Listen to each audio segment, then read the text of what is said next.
Assalamualaikum warahmatullahi wabarakatuh.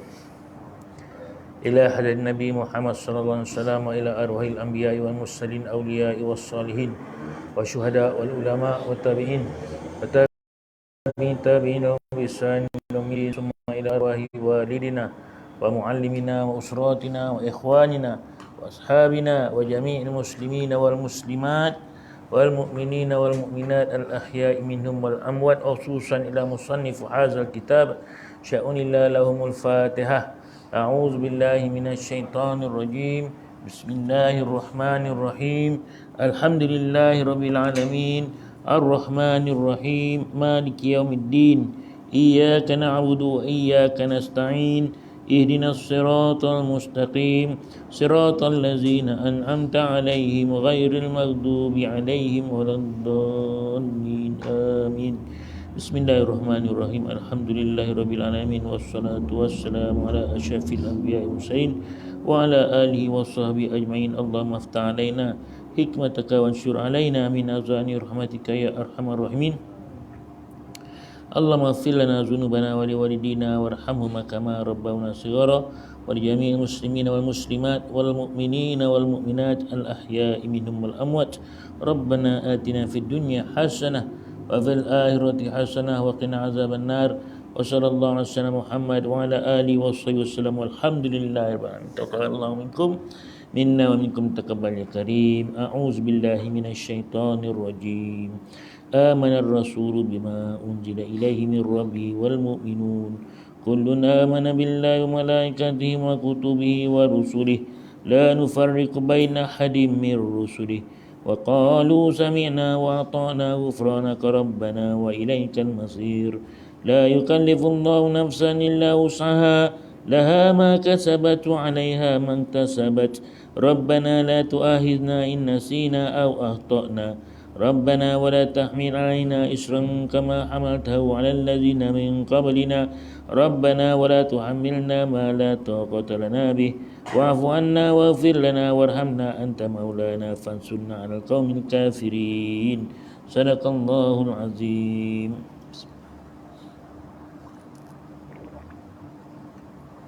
Bismillahirrahmanirrahim. Alhamdulillahirabbil alamin. Nahmaduhu wa nasta'inuhu wa nastaghfiruh wa na'udzu billahi min syururi anfusina wa min sayyiati a'malina. May yahdihillahu fala mudilla lahu wa may yudlil fala hadiyalah. Asyhadu an la ilaha illallah wa asyhadu anna Muhammadan abduhu wa rasuluh. Allahumma shalli ala Muhammad wa ala ali Muhammad. Subhanaka la ilma lana illa ma 'allamtana innaka antal alimul hakim.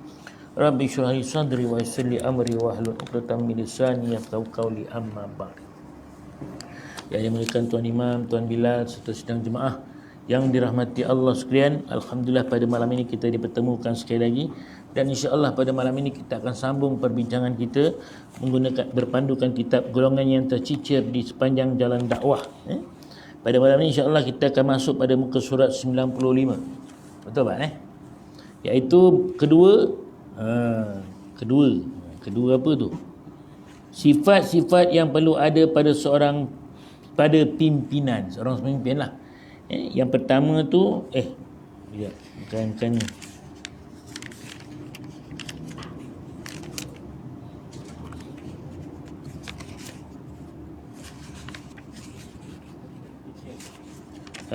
ini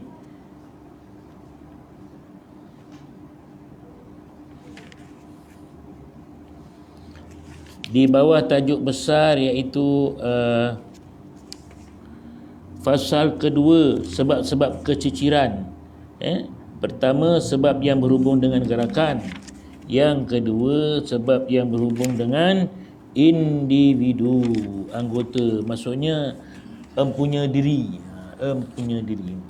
Jadi tuan-tuan yang mati Allah sekalian, dalam keciciran anggota dari jalan dakwah bukan saja disebabkan oleh harakah, tapi dalam banyak keadaan disebabkan juga oleh anggota itu sendiri.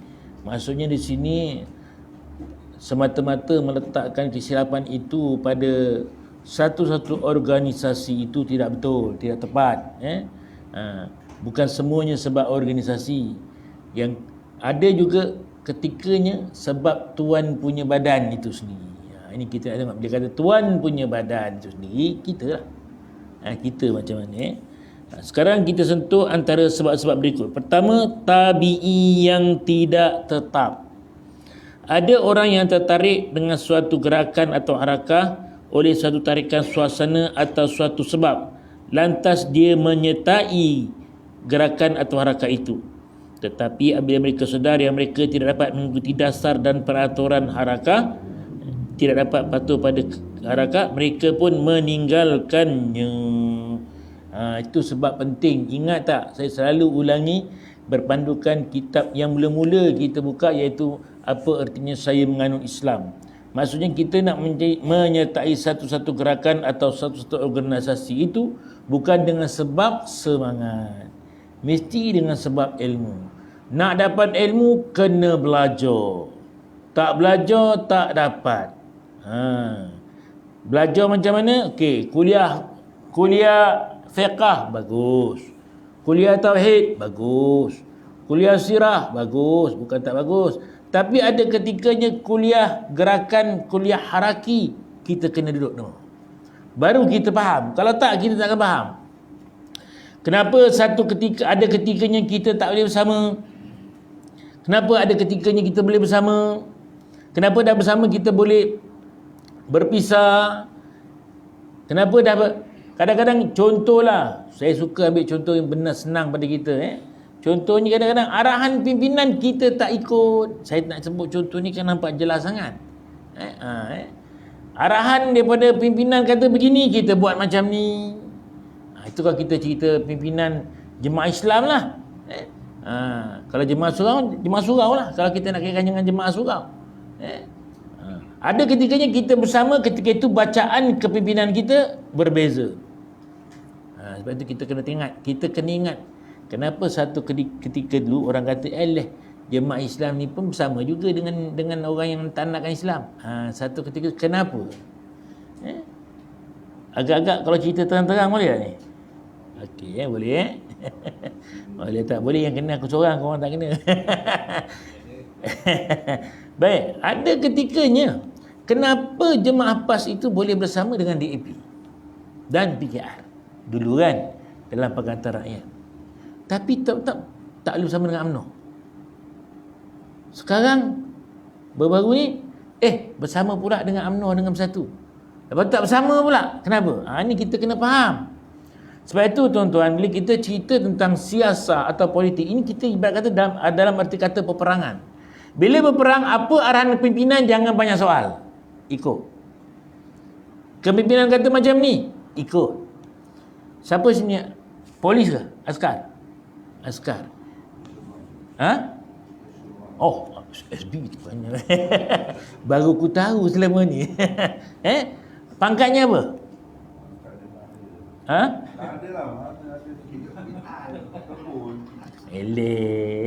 Tak, contohnya polis, sarjan, atas sarjan siapa dia? Kapten ni? Sarjan meja. Arahan sarjan meja, sarjan boleh tanya. Arahan atas sarjan apa? Arahan ni kita boleh tanya tak? Arahan ni kita boleh tak bersoal? Tanya boleh, tapi arahan ni kalau perintah dah keluar, dah tak nak kena ikut. Itu juga askar. Tak boleh tanya lagi dah. Apa arahan kapten, bawa peribet, korporal semua kena ikut. Kapten je tahu. Kadang-kadang kapten dengan orang atas dia tahu apa salah, apa jadi. Contohnya macam dalam peperangan, ada ketikanya satu pelatun itu akan dimusnahkan secara sengaja dengan harapan nak selamatkan satu regimen. Itu kena faham. Tak boleh tanya banyak sangat. Ikut je. Orang kata, saya tak boleh jadi lembu cucuk hidung. Ini bukan cerita lembu cucuk hidung. Ini kita yang kaki tangan kerajaan ni pun, contohnya macam saya ni lah, kalau ada arahan keluarkan pakai baju batik, jangan cerita banyak, pakailah baju batik. Tak payah nak melawan. Kalau arahan kata kena vaksin, pergilah vaksin. Jangan nak cerita banyak. Jangan nak katalah ini semua hak kebebasan individu. Tak ada, kena kau. Itu je maksudnya. Sebab tu kita kena faham. Sebab tu kalau orang faham macam ni, apa saja arahan kepimpinan, walaupun kita tengok macam tak kena dengan selera kita, kita tak ada masalah untuk ikut. Siapa tak kena satu ketika dulu PAS orang kata dah boleh menang dah. bersama dengan DAP dengan PK, dah dia menang lah. Tiba-tiba tuan guru kata tarik handbrake. Apa? Ada orang PAS sampai keluar PAS. Kalau kita cerita jemaah lah, saya terpaksa, saya kalau cerita baik jemaah ni saya kena cakap terang-terang, minta maaf lah. Sebab itu saya lebih rela, minta maaf cakap, saya lebih respect kalau kita cerita UMNO lah, saya lebih respect orang yang bersama, orang UMNO yang bersama UMNO daripada mula sampai habis. Suka tak suka dia bersama dengan UMNO. Begitu juga orang PAS, suka tak suka bersama dengan PAS. Soal bacaan itu terserah pada kepimpinan. Tapi kalau tu kepimpinan tu rasuah lain, tak nak simpan juga. Carilah orang lain macam tak ada orang lain pula. Itu juga. Senangnya CPR dia. Yang nak simpan orang yang buat masalah tu nak buat apa? Pada pemilihan tumbangkan. Itu maksudnya dah. Ada orang yang tidak dapat tunduk kepada peraturan yang ditentakkan oleh gerakan. Apabila dia merasakan kesusahan itu, maka dia pun berusaha membebaskan dirinya daripada berbagai-bagai alasan. Apa saja arahan, apa saja peraturan, ni nak bangkang macam dia pandai sangat. Saya pernah jumpa orang macam ni. Sampai saya kata, minta maaf tuan memang pandai, lebih pandai daripada kami. Tapi tuan bukan pimpinan. Itu je kena faham. Sudahnya orang-orang macam ni dia akan jadi ahli yang lemau. Sebab orang tak nak cakap dia. Yang faham kata, betul kau memang bijak laksana, tapi masalahnya kau bukan ketua aku. Kita boleh berhak nak bagi cadangan. Soal cadangan tu diterima atau tidak, bukan kerja kita. Bila cadangan kita tak diterima, alhamdulillah. Baik, contohnya kalau kita kait dengan surau, mesyuarat surau, kita bagi cadangan, orang terima, orang setuju je tapi tak terima. Pengurusi kata saya nak macam ni juga. Dah lah, tak payah nak bising. Apa nak sakit hati? Apa nak sakit hati? Yang kita bimbang, andai kata cadangan kita diterima, tapi rupanya cadangan itu salah. Sebab itu bila orang Islam sifat dia, bila cadangan itu diterima, maka dia kena istighfar. Sebab itu bila baru-baru ni DAP, siapa tu? Hanayo. Dia pergi kempen, pakai baju kurung, pakai tudung, dipuji orang, cantik Hanayo. Baru pakai baju dia macam tu. Agaknya esok kalau Hanayo kata Assalamualaikum, apa? Siapa yang marah dia? DAP juga marah dia.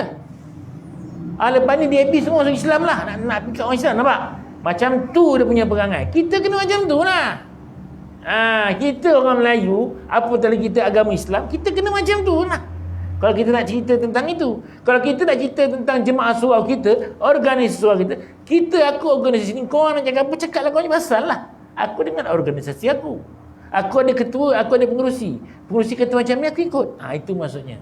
Tak payah tentang puas hati ke tidak, itu soal tepi. Jangan cerita. Senang je tuan-tuan. Senang je. Ikut perangai sahabat. Ketika Rasulullah SAW ketika nak pergi menunaikan haji. Nak pergi menunaikan haji. Nak pergi menunaikan haji. Bila kena patah balik je, sahabat-sahabat lain bising, Rasulullah relax. Tapi dalam keadaan sahabat itu bising pun, bila apa arahan Rasulullah, ikut tak? Ikut. Maksudnya tak salah nak berselisih pendapat, tapi kena ingat siapa, who is the boss. Itu kena ingat. Itu penting pimpinan tu kena orang yang betul. Itu dia. Bila tak dapat, bila tak puas hati, carilah jalan. Cari jalan nak melepaskan diri. Antara paling mudah dia apa? Dah lah, aku malas lah campur surau. Aku datang semayang balik dah lah. Ada tak orang macam tu? Surau ni saya tak tahu lah. Malas lah aku. Cadar pun orang tak pakai. Ada. Kita boleh macam tu. Itu kalau kita cerita surau. Kalau kita cerita lagi besar, bila kata mesyuarat, nak bertekak, nak berperang masa mesyuarat lah. Betul? Lepas mesyuarat, sallu ala Nabi. Settle. Boleh ngetes sama-sama. Kita yang bawah ni sibuk bergaduh. Tengok yang kat parlimen. Bertekak, kutuk. Lepas tu ngetes satu meja je. Profesional sikit lah. Itu dia. Itu dia. Yang kedua, ada orang yang tidak dapat menerima penyerapan dirinya ke dalam binaan jemaah. Malah dia berusaha mengekalkan kepribadiannya. Orang ini apabila mendapati yang pribadinya akan mungkin terserap, kepribadiannya akan mungkin terserap dan pendapatnya tidak diterima, maka dia pun mencari alasan untuk membebaskan diri. Maksudnya orang masuk satu jemaah atau satu organisasi ada benda dia dah. Ada benda, tak ada benda. Ini sebab itu penting titik mula. Nokta bidayah, starting point itu penting.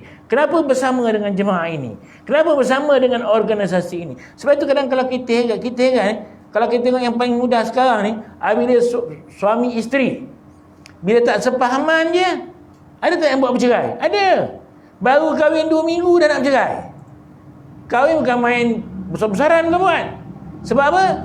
Alasan dia ni mudah je. Dia tak fikir, silap aku ke? Ada kekurangan pada diri aku ke? Aku kena akur kekurangan dia ke? Atau mungkin masa aku nikah tu niat tak betul ke? Maka aku betulkan niat ke? Aku balik pada agama. Dia tak fikir yang itu. Dia fikir kehendak dia.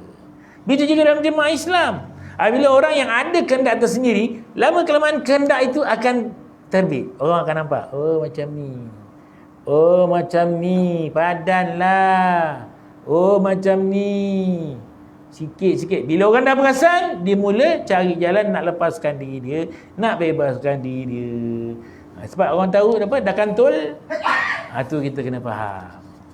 Kita bukan nak cerita siapa-siapa dalam hal ni. Kita cerita diri kita. Jangan kita macam tu. Sabar. Kita kalau sebut Islam ni tuan-tuan, bukan senang. Kita ingat, kita mendabik dada tentang kerajaan Islam Turki yang sekarang presidennya siapa? Erdogan kita tak tahu masalah dia. Berhadapan dengan golongan-golongan liberal. Ya, rakyat dia sendiri tak mengaku. Rakyat muda dia, bijak pandai universiti ni tak mengaku dia. Dia orang lebih suka pada Mustafa Kemal Atatürk. Pada dia orang, Mustafa Kemal Atatürk itu adalah bapa reformasi. Dia tak terima. Hanya orang-orang yang berjinak dengan agama je terima. Yang nakkan agama. Satu-satunya presiden Turki yang mati, kena gantung antaranya presiden Turki. Sebab apa suruh azan? Siapa tu? Menderes apa saya lupa nama dia.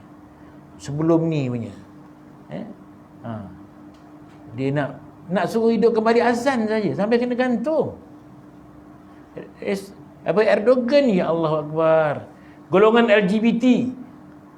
Maka dia nak masuk, nak rosakkan anak muda, dia gunakan kebetulan pelantikan dekan-dekan universiti dekat universiti itu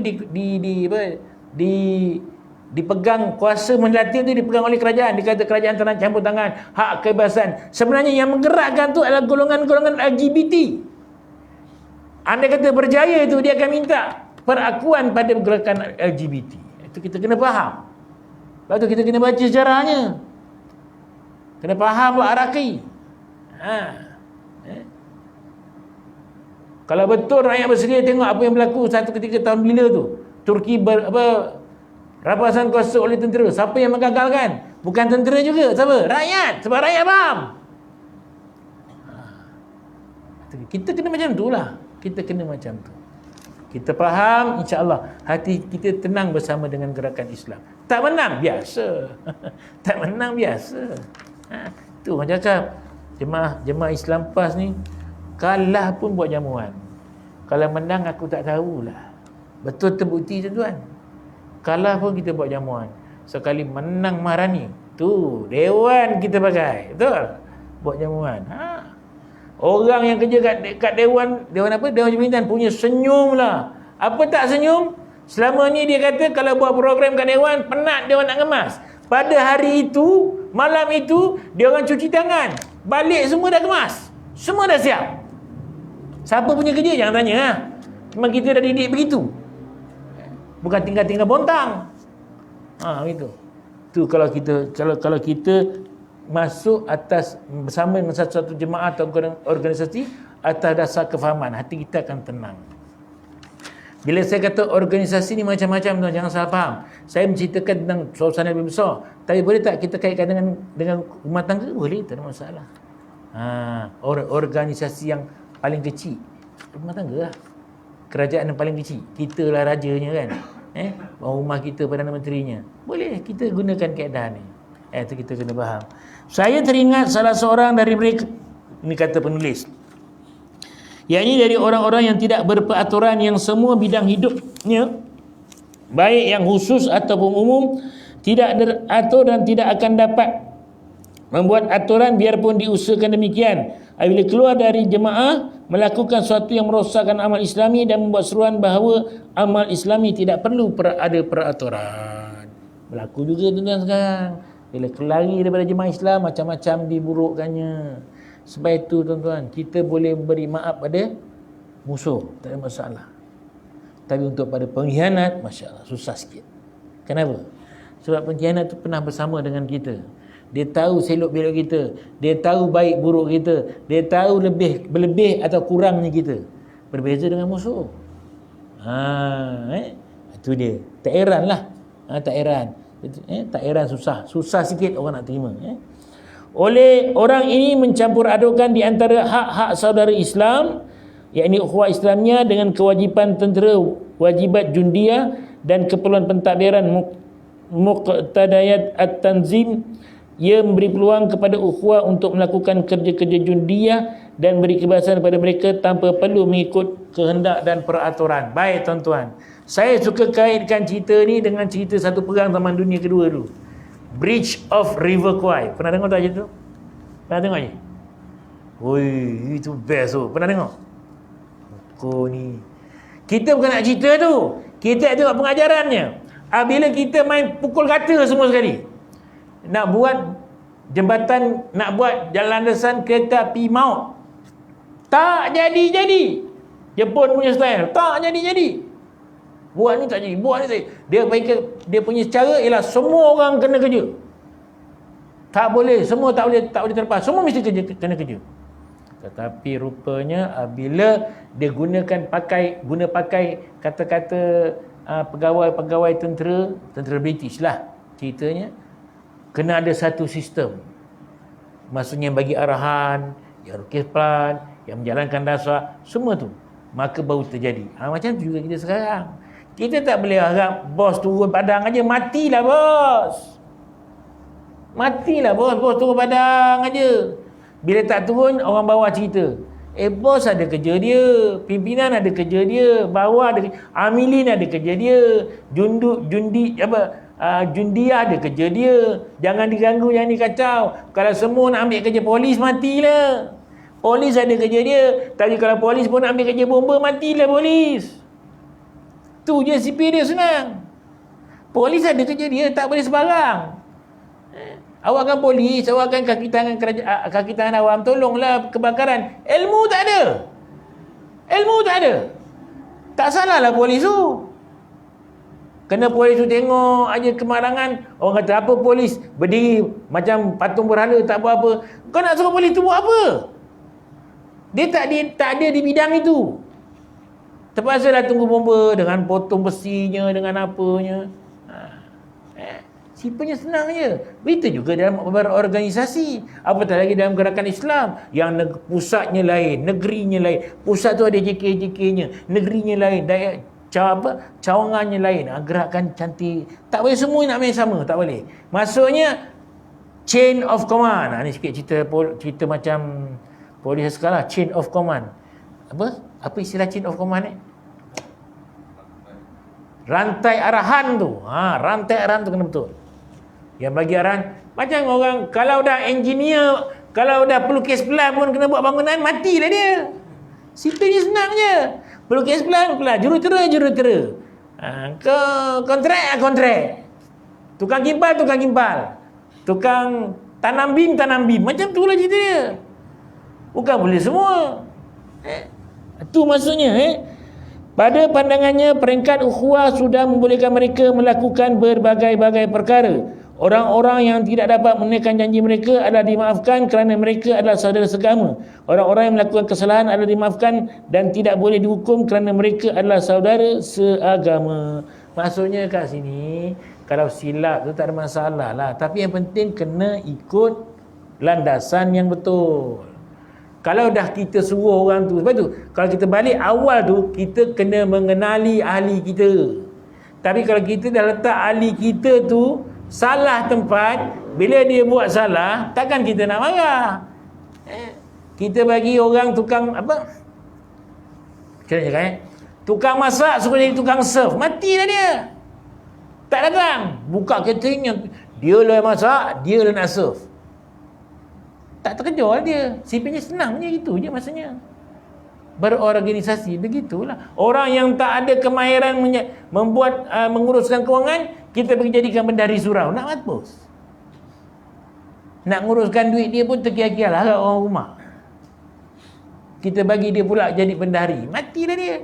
Buku duit debit, kredit pun tak kerti. Lepas tu dia bentang orang condemn. Bila orang condemn, fed up lah dia. Aku dah tak kerti, kau suruh macam-macam. Lain dia. Tapi menggunakan alasan tak kerti manjang pun tak boleh juga. Kenalah dah tahu tak kerti tu, bertanyalah pada yang tahu. Belajarlah, tu maksudnya.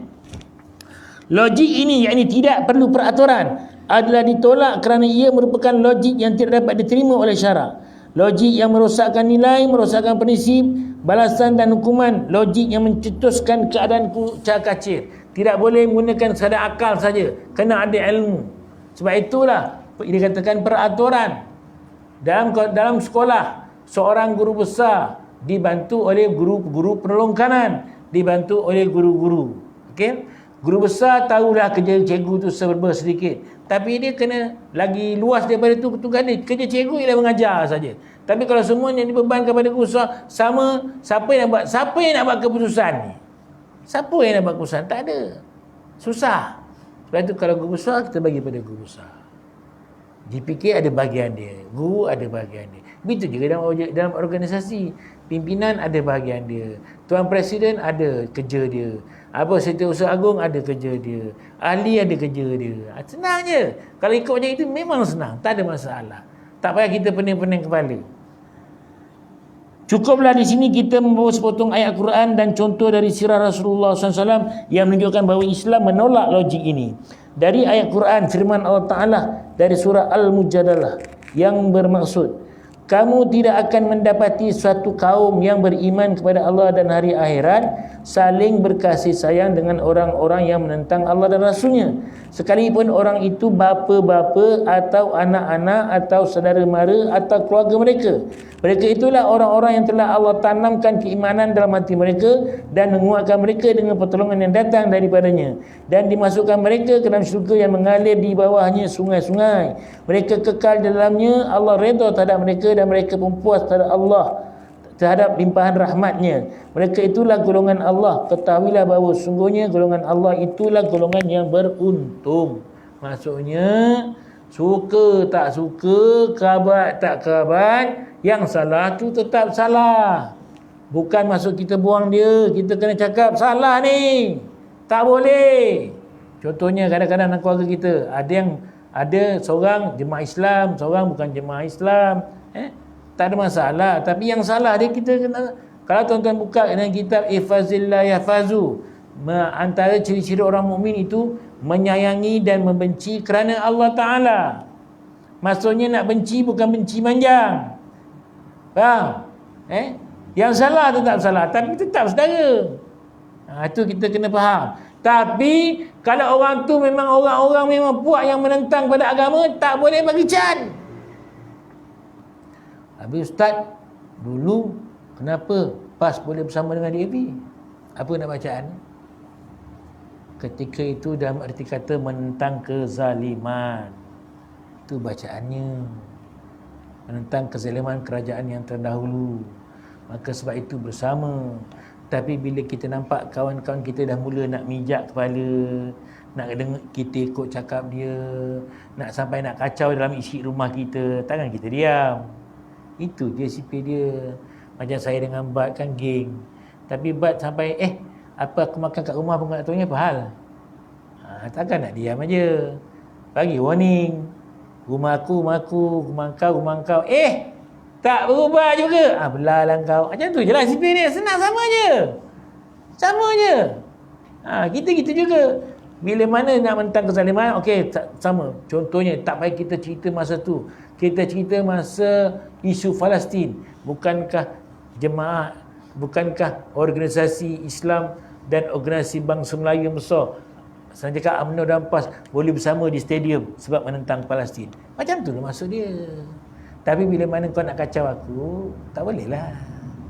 Begitu. Itu ceritanya. Senang je. Contoh dari sirah Rasulullah SAW ialah Siti Aisyah radhiyallahu anha adalah menceritakan bahawa orang-orang Quraisy merasakan bahawa seorang wanita Bani Mahzum yang telah mencuri patut dibebaskan dari hukuman hudud kerana dia adalah dari golongan yang dipandang mulia. Mereka bermesyuarat untuk menghantar seorang wakil kepada Rasulullah SAW memohon supaya wanita itu dibebaskan. Akhirnya mereka mendapati bahawa hanya Usamah bin Zaid sajalah yang layak membuat permohonan demikian. Lantas mereka menghantar Usamah dan Usamah pun mengemukakan permohonan demikian kepada Rasulullah SAW. Rasulullah SAW menjawab, adakah kamu minta syafaat dari hukum yang telah ditetapkan oleh Allah? Kemudian Rasulullah SAW bangun dan berucap, wahai manusia, ketahuilah sungguhnya orang-orang terdahulu dari kamu menjadi binasa sebab apabila mereka orang-orang yang mulia di kalangan mereka mencuri, mereka tidak menjalankan hukuman. Tetapi apabila orang-orang yang lemah di kalangan mereka mencuri, mereka menjalankan hukuman. Demi Allah, kalau Fatimah binti Muhammad itu mencuri, nescaya akan kupotong tangannya. Maksudnya tidak ada kompromi. Salah tetap salah. Wahai siapa pun kau. Walaupun kau tu bekas Perdana Menteri ke, walaupun kau bini Perdana Menteri ke, walaupun kau menteri ke, tak ada, jangan bagi can. Salah tetap salah. Orang nampak, orang yang tengok macam sekarang ni, orang tengok. Kita bimbang apa tuan-tuan? Minta maaf cakap lah. Kita bimbang golongan muda yang pening kepala ni. Golongan muda yang hantar pagar, yang baru nak tahu tentang kehidupan. Kita takut orang muda pening kepala. Boleh pula. Dulu masa PH macam-macam dia sabit sana, sabit sini. Kemudian sekejap masa tu lepas pula, konon-kononnya macam pembicaraannya betul lah. Lepas tu kata boleh pula. Contohnya lah, nak kita sebut nama kan tak elok pula langsung dengan Allah ni. Tuan-tuan pun faham kan? Tuan-tuan pun lagi faham. Maksudnya yang salah tu tetap salah. Siapa pun kau, walaupun kau hebat macam mana pun, walaupun kau diiktiraf sebagai Perdana Menteri yang paling lama dalam dunia pun, salah tetap salah. Tak ada maaf. Tapi masalahnya tuan-tuan, bila kita kaji-kaji, yang menuduhnya pun ada sahamnya juga. Sebab itu sekadar tuduhan je lah tinggal. Lambat tu kita faham lah. Itu apa dia? Oh. Kita tak kata dia salah selagi tak terbukti salah. Faham? Itu je konsepnya. Kalau salah, salah lah. Tapi kalau dah nak bercara je, sakit pinggang lah, nak bercara dia, slip disc lah, pergi luar negeri lah, apa hal? Teruk sangat ke doktor kat Malaysia ni? Teruk sangat ke? Itu je kita kata. Lepas tu, lepas tadi bercara, baik pula. Itu menimbulkan persoalan. Orang muda dia tengok macam ni, sudahlah, yang baru dengan yang lama sama je. Aku malas ambil tahu bab politik ni. Sudahnya orang muda tak nak campur politik. Bila orang muda tak nak campur politik, anak-anak muda kita lah tuan-tuan, daripada pilihan raya 14 hari saya dah tengok. Saya jaga pusat undi, saya tahu lah. Tengok anak muda kita, Allah, tak ambil tahu bab politik, tak campur langsung. Tapi anak muda belah sana tu, yang jenis kulit cerah dengan kulit hitam tu, bab politik ini. Ini masa kita boleh tunjuk kekuatan. Jangan bimbang. Jangan bimbang, jangan terperanjat esok negara kita bertukar tangan. Sebab orang muda dah malas lagi politik. Orang muda malas politik. Kenapa dia kata malas politik? Banyak no parti. Mana satu yang betul ni? Banyak no parti. Mana satu yang betul? Pening boleh kita tuan. Pening boleh kita. Tuan-tuan kena ingat, ustaz ni cerita politik. Kita bukan cerita politik, kita cerita survival agama dan bangsa kita letak 10 tahun akan datang. Letak 10 tahun akan datang. Kalau kita tak betul-betul tak jaga, apa jadi pada bangsa kita, apa jadi pada negara kita? Tuan-tuan, bangsa ni mana dia pergi, dia akan take over. Dia pergi negara Afrika, dia ambil. Dia pergi mana? Amerika pun nak kalangan dia ambil. Sampai Amerika ni kena menutup dengan dia. Sama macam tu sekali. Tuan-tuan pergilah Klaneg. Saya tak cerita banyak. Pergi Klaneg cukup. Boleh kata apa yang dekat Klaneg itu semua barang daripada negara dia. Masalah kualiti dia tak sama macam dulu. Kita tahu lah, kita tengok kok lain, kok nipis, kok kecil. Sampai orang Kelantan kata, dulu tebal, sekarang ni kecil je barang-barang dia. Cek-cek daripada mana? Daripada negara dia. Nak tunjukkan apa? Kita pun terpaksa. Jangan main-main tuan-tuan. Bukan kita cerita resis, jangan salah faham.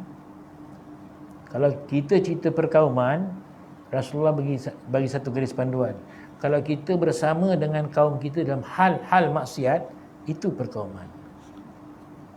Kalau kita bersama dengan pimpinan yang sebangsa dengan kita, sedangkan pimpinan itu kita tahu rasuah, akhlak buruk, itu perkauman. Kalau kita tahu pimpinan tu menjadi suara untuk musuh, musuh agama, kita bersama je dengan dia, itu perkauman. Perkauman itu rasul. Tetapi kalau kita bersama dengan bangsa dan agama kita dalam erti kata keadilan, dalam erti kata kebenaran, itu bukan perkauman. Tak ada masalah. Itu kena faham tu. Jangan salah faham. Kita bimbang ni senario masa PRU 14. Saya buat kira-kira.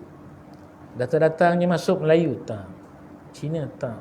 Boleh kata start PRU 14 itu kita tengok tersebut juga Cina Kita maaf lah boleh tak sebut.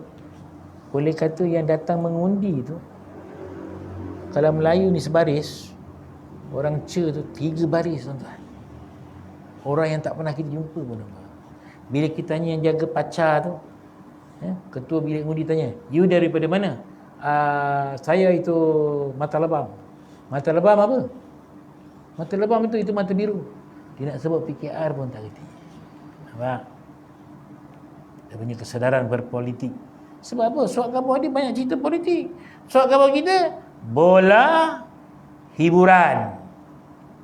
Bapak rogol anak rogol mak, anak tu yang semua keluar. Nampak?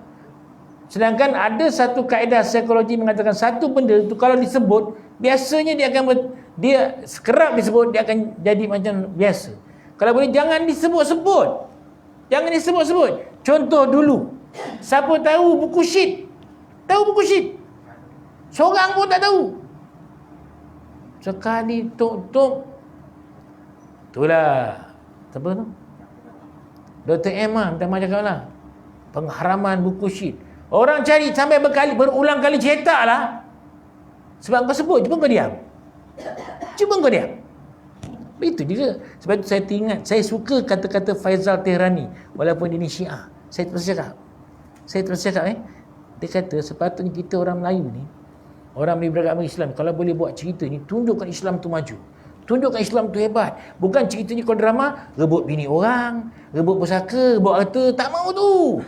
Tak mau macam tu. Tunjukkan macam mana semangat perjuangan. Tunjukkan macam mana hebatnya jiwa dia orang nak nolong orang. Gitu walaupun benda tu bohong.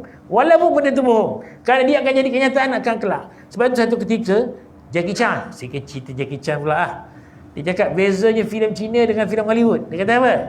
Orang Hollywood, dia kata, orang korang buat filem, perempuan punya pasal satu negeri yang kau belasah. Kita Cina buat filem, sanggup gadai anak sanggup dia korbankan anak bini demi negara. Macam mana cara kau buat cerita, nampak? Dia punya cerita. Beza dia. Macam kita sekarang lah, drama Melayu. Rebut bini orang, yang bini orang dah kahwin, rebut nakkan orang kaya. Cerita-cerita macam tu. Tunjuklah cerita orang kaya macam mana bantu orang miskin. Kan bagus cerita macam tu. Walaupun benda tak betul. Tak apa lah. Tengok filem Hindustan menggambarkan betapa hebatnya orang Hindustan. Siapa pengganas? Orang Pakistan. Dia buat macam itu. Walaupun benda tu bohong. Pakistan buat juga. Pengganas India. Tapi masalahnya filem Pakistan tak masuk Malaysia. So negara kita ni negara siapa sebenarnya ni? Filem Pakistan tak masuk Malaysia. Filem India tu, Tamil tu, Hindustan masuk Malaysia. Pelik tau. Tuan-tuan buka YouTube, banyak filem-filem Pakistan yang bagus-bagus. Ceritakan perjuangan. Pergi perang Pakistan ni. Tuan-tuan, pergi perang. Allahu Akbar. Tengoklah filem dia. Saya selalu tengok. Asal pergi perang je, Allahu Akbar. Bawa ke terbang, tembak. Special effect jangan cakap lah. Hebat. Tapi kat Malaysia tak main juga. Pelik aku. Balik-balik filem Tamil, seorang lawan 20-30 orang tu yang kau tayang. Kan kelakar, tumbuk melambung-lambung. Ya.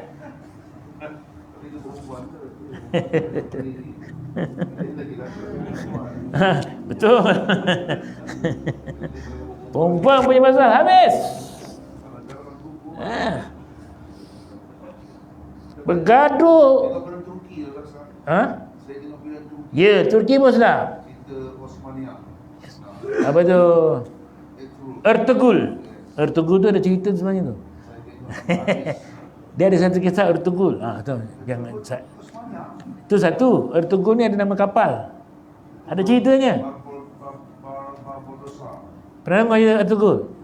Kapal perang Turki. Siapa dalam nak pergi ke mana kapal perang ni untuk menunjukkan kekuatan kerajaan Islam Osmania, tapi pecah di negara Jepun.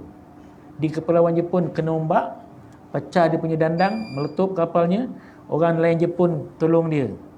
Tapi tak lama lepas tu berlaku krisis Iran. Kedutaan Jepun, orang Turki mengalah bagi orang Jepun balik dulu. Naik kata orang dia orang. Ada cerita dia. Tapi baguslah cerita Kedaulat Osmania macam itu kan. Orang Korea sibuk cerita tentang hebatnya dia. Nisa cerita hantu kakak. Alah. Tak ada perjuangan langsung. Okey, cukup cerita buat filem ni masdah. Itu dia, nak tunjukkan Rasulullah kata apa? Kalau Fatimah, Kalau Fatimah mencuri, aku pun tak kira siapa. Kita nak pimpin macam tu. Ini kalau tengok anak pimpinan lepas saja. Tak kena je. Ya, duduk kat stadium kat atas, kat atas dengan baju melengging, togok arak depan orang. Siapa? Tak payah cakap lah. Tahu? Ingat tak cerita ni? Orang dah cakap gambar lagi, tak kena pun. Mana itu sebabnya. Nak salah siapa? Salah pimpinan? Tak. Pemimpin yang zalim, Allah bagi kita pemimpin yang zalim sebab kita yang zalim. Sebab kita zalim.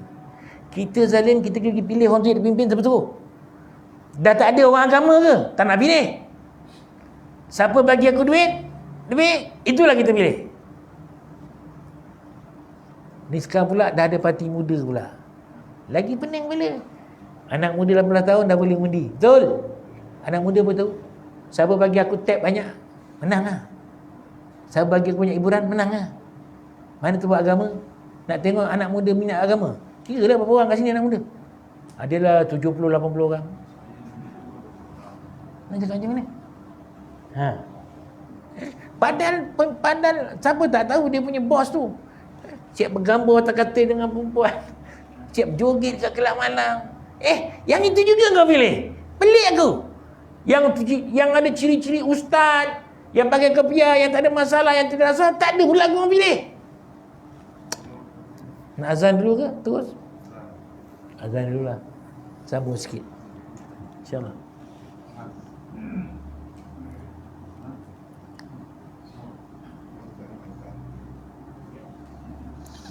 Saya minta maaf lah kalau kita cerita bab ni memang terkait politik. Saya minta maaf dulu.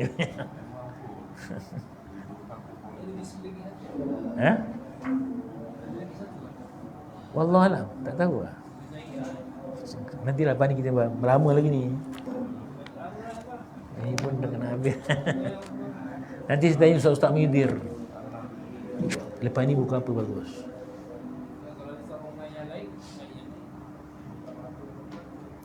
Allahu Akbar, Allahu Akbar. Allahu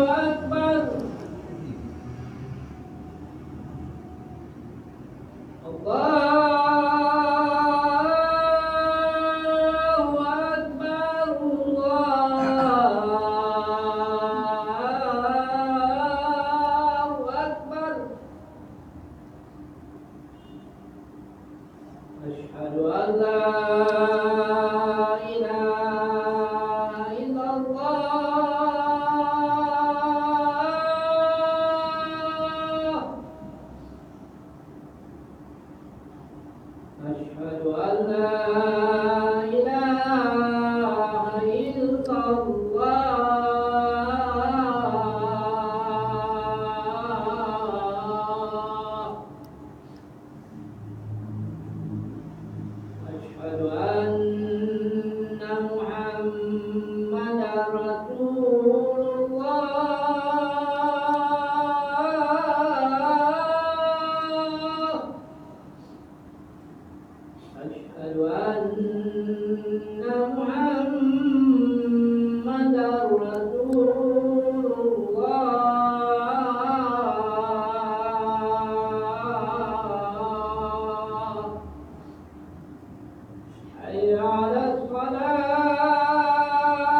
Jadi tuan-tuan, sebagai kesimpulan pada tabiat yang tidak tabi'i yang tidak tetap, sebab itulah kita ni dianjurkan antara doa-doa yang selalu imam-imam baca apa dia?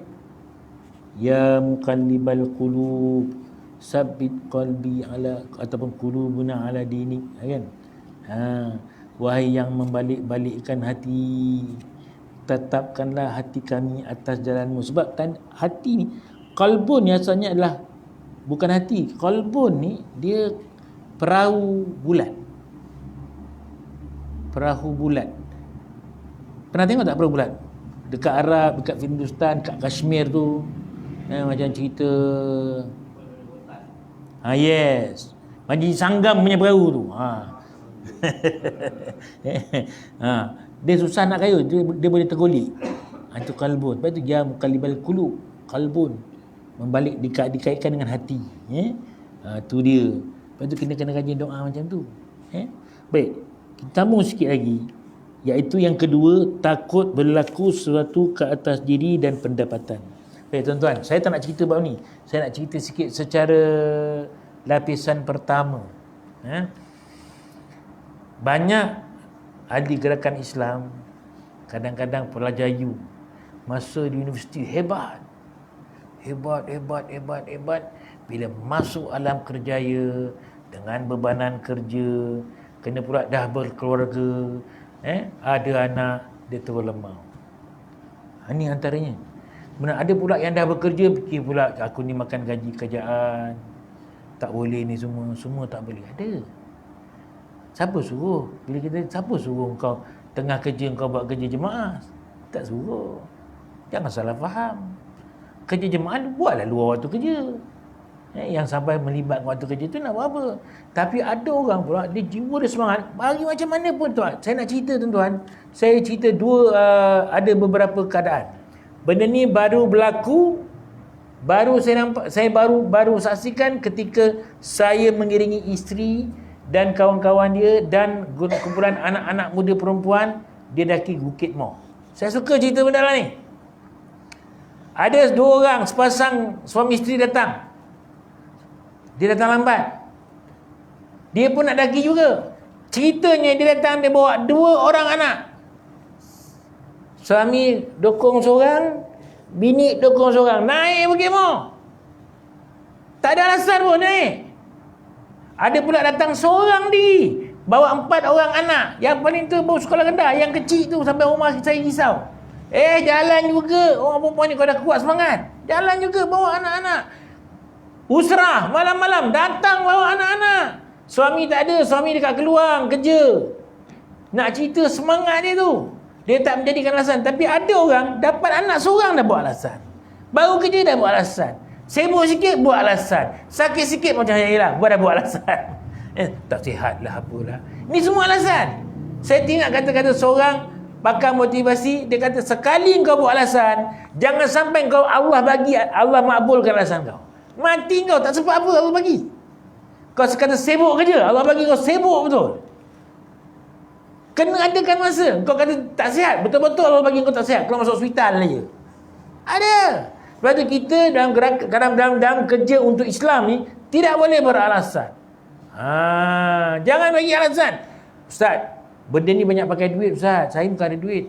Mini dah. Memberi masa tak ada, itu lagi mulia. Memberi masa ada tu biasa. Orang tengah ada banyak, bagilah banyak. Orang tengah tak ada, nak bagi apa? Boleh bagi RM1 lagi. RM1 tu lebih mulia daripada RM1,000 yang orang boleh bagi. Sebab apa? Dia tak ada yang dia ada itu. Yang itulah dia bagi. Istiqamah hanya. Sebab Sebab itu hati-hati tuan. Banyak berlaku iaitu sebab pendapatan, sebab rezeki. Sebab itu kita katakan antara orang-orang yang dalam hatinya ada ciri-ciri cintakan dunia, pertama dia akan jadi seorang yang penakut. Sebab apa? Dia takut dunia dia terlepas. Contohnya macam ustaz, konon-kononnya lah ustaz hebat, takut kena gam, maka dia sentuh bab fiqah je banyak, bab tauhid je, bab ni tak nak sentuh. Tak nak cakap benda jelas-jelas, takut orang marah. Ada orang macam tu. Saya tak cerita semua ustaz lah, saya kata ada manusia macam tu. Tapi ustaz-ustaz yang saya kenal ni semua hebat-hebat orangnya, tak kira belasah semacam je. Ada juga yang mikirkan apa, takut orang tak panggil lagi sebab keras, ustaz tu keras sangat. Ada juga. Kita ni nak jadi Ustaz Azhar Idrus yang cukup hebat tu, ada tak orang tak suka dia? Ada. Ustaz Muhaizat yang hebat tu, ada tak orang tak suka dia? Ada. Tak heran. Seorang ahli agama dia kena macam tu lah. Dia kena cakap, kalau cerita bab ni, kita cerita bab ni, cerita jelas-jelas, tak ada masalah. Sebab itu kita dalam gerakan Islam pun begitu juga. Jangan sampai umur jadi alasan. Ji, umur berapa tahun Ji? 67. Umur 67, tengok muka lebih kurang dalam 55. Jangan jadi alasan. Kita jangan sampai esok berhadapan dengan Allah, Allah tanya, apa kau buat untuk agama aku? Apa dia? Apa dia? Aku dah buat ya Allah, aku tak mampu. Lain tak apa. Aku dah usaha ya Allah nak memenangkan agamamu, tapi aku tak mampu. Tak apa. Bukan suruh angkat bendera, bukan suruh panjat pokok, sesuailah dengan kederat. Patut-patutlah. Tuan-tuan saya dengan sahabat-sahabat, kalau kena musim pilihan raya, pening kepala. Apa pening kepala? Nak cari petugas ni. Semua tak berani. Susah lah. Ada yang bersilat tuan-tuan, tak nak. Saya tak biasa depan orang. Aku bukan suruh kau buat apa. Aku suruh kau tandanya. IC ni dah. Tu je. Susah ke? Orang tu tak nak. Saya ni bukan kerti cakap orang. Siapa suruh cakap? Dalam bilik undi bukan boleh cakap. Alah, kau tahu aku tak campur. Aku ni kan boleh depan orang. Tak ada depan orang pun. Duduk tiga. Kalau tiga parti, tiga lah situ. Ketua parti ni. Orang masuk seorang. Siapa? IC 691118. Muhammad Hairul Muhammad. Cek tanda-tanda. Susah ke? Tak susah. Nak cari yang itu pun susah. Allahu Akbar. Cerita nakkan Islam. Baru suruh tu. Belum suruh pergi masuk kilang, pergi buat pelu. Tak suruh lagi. Pergi buat bom. Tak suruh lagi. Baru suruh tu je. Dah masing-masing menepis. Itu orang pencen-pencen tu je. Orang yang saya beli, kau ni dah pencen, dah tak ada benda nak takut dah. Lain lah orang bekerja ni. Anak muda kadang kesian, harap agak anak muda. Minta maaf cakap tuan-tuan kalau boleh, orang tua-tua depan saya ni jangan macam tu. Tua bukan alasan, tapi ikut kederat lah. Janganlah orang anak muda banyak pokok, kau nak banyak pokok tu cik, penyakit namanya. Janganlah macam tu. Betul-betul lah. Yang bonda-bonda yang kat belakang tu bantu pula muslimat. Tak suruh apa pun. Paling tidak orang datang buatkan air. Jadilah yang mampunya tu nak pergi kempen tak pandai nak bercakap. Jangan sampai tak ada benda kita buat. Main nak doa je. Jangan sampai tak ada benda nak buat. Jadi tuan-tuan, insya-Allah pada pertemuan yang akan datang kita akan sentuh bab yang tajuk yang kedua ni, takut berlaku sesuatu ke atas diri dan pendapatan, rezeki. Ini antara punca-punca yang menyebabkan seseorang individu itu tercecer dalam jalan dakwah. Mudah-mudahan nanti tak adalah pada diri kita. Yang pertama tadi, penting daripada apa yang kita cerita, kefahaman terhadap sesuatu apa yang kita perjuangkan tu, kita kena faham. So kena banyakkan baca, kena banyak dengar ceramah. Kau nak cerita bab haraki lah, ceramah haraki kena faham. Anak-anak muda kena faham. Gerakan-gerakan Islam ni dulu diperoleh ahli anak-anak muda je tau. Jangan salah faham. Siapa yang bantu Rasulullah tukar tempat tidur? Sayyidina Ali, umur berapa tahun. Siapa yang memimpin tentera Islam sampai menakluk Kata apa? Kenapa ni? Sultan Mak Fatih. Umur baru 19 tahun. Tak mau. Kita nak ada anak muda jiwa agama. Bukan suruh angkat senjata, bukan suruh pergi Syria pergi perang, tidak. Tak suruh.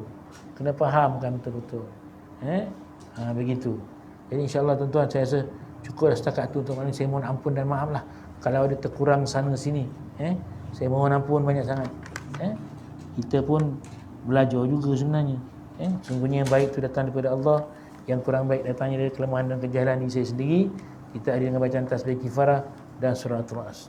Bismillahirrahmanirrahim. Subhanakallahumma asyhadu an la ilaha illa anta astaghfiruka wa atubu ilaik.